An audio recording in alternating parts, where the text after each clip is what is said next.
Leadership lessons from the Super Bowl.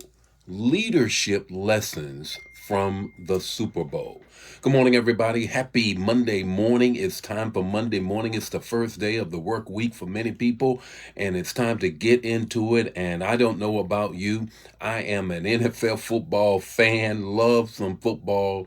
One thing about Super Bowl is that it's the end of football for a few months, and that always brings some mixed emotions. But nevertheless, I enjoyed the game last night. Did you watch the game last night? Put it in the chat area. Did you watch the game? Who were you going for last night? Put that in the chat area. I want to know who you were going for. Well, I was going for the Bengals. Yep.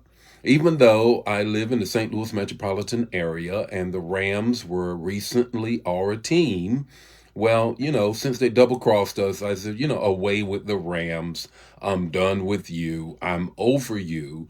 And so, therefore, I'm going against anybody that's playing you.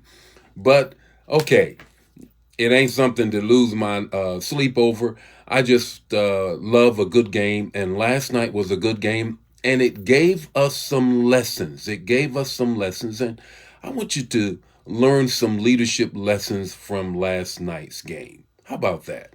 Well, here we go. Want to just jump right into it. The text to talk and the takeaway is what I'm going to give you in 5 minutes or less. Leadership lessons from last night's Super Bowl. And what I want you to do when I give you the text to talk and the takeaway, you put your comments in the chat area.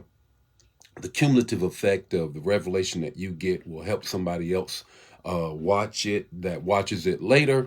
They will get that same revelation as well. So I just want to just ask you if you would do that. And then I need to ask you to share it. Don't keep it to yourself.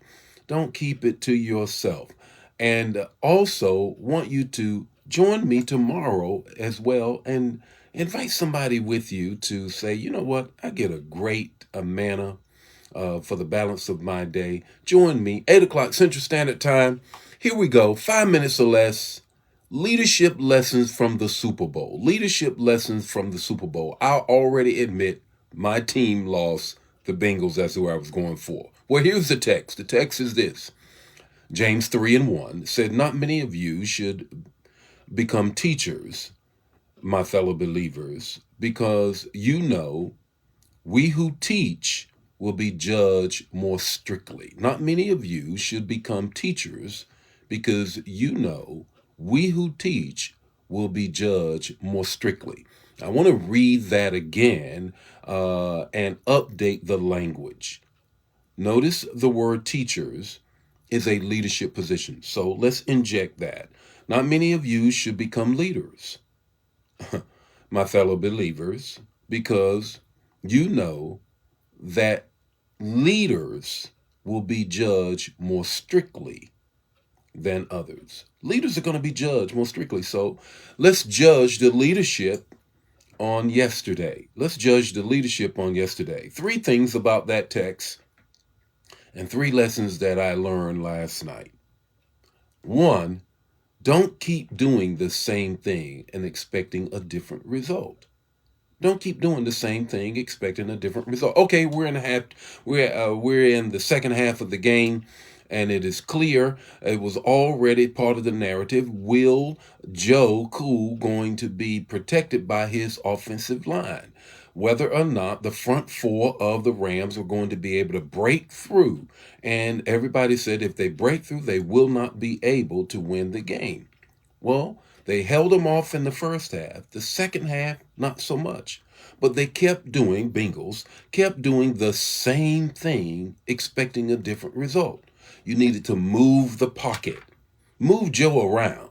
Joe Cool needed to be moved around, not stand there waiting for somebody to pounce on him. So they kept doing the same thing, expecting a different result. And leading, once you come up against a brick wall, there are times when you need to change your strategy so that you might be able to lead through that situation. Here's the second thing. The second thing is this. There's a fine line between confidence and cocky.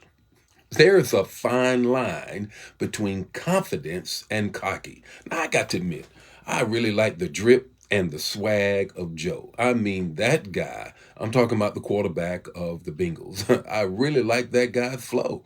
I mean, the confidence that he had, being as young as he was, but there is a time in which there has to be a little bit of humility. Got to be a little bit of humility, because if you're too overconfident, you'll keep doing the same thing, first point, and you keep getting the same result. You're not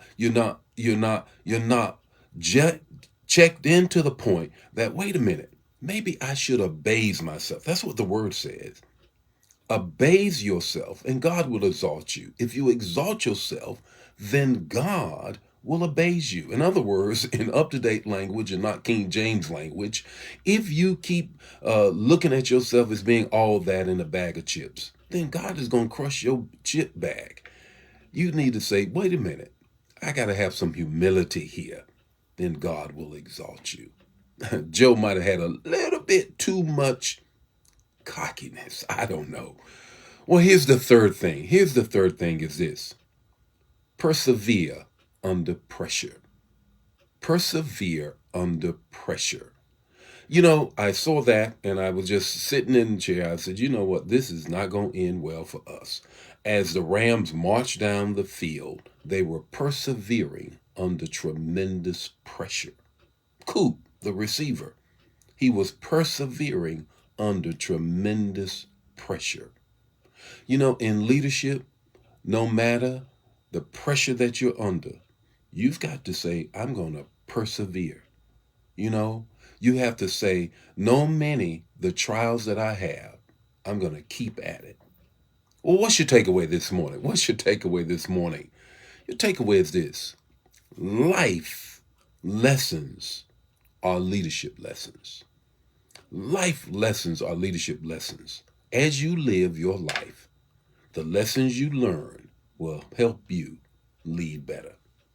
The Lord be with you today. May his face shine upon you, give you peace. I'll see you tomorrow morning with more morning manna. Share the manna. Don't keep it to yourself. God bless you. Bye now.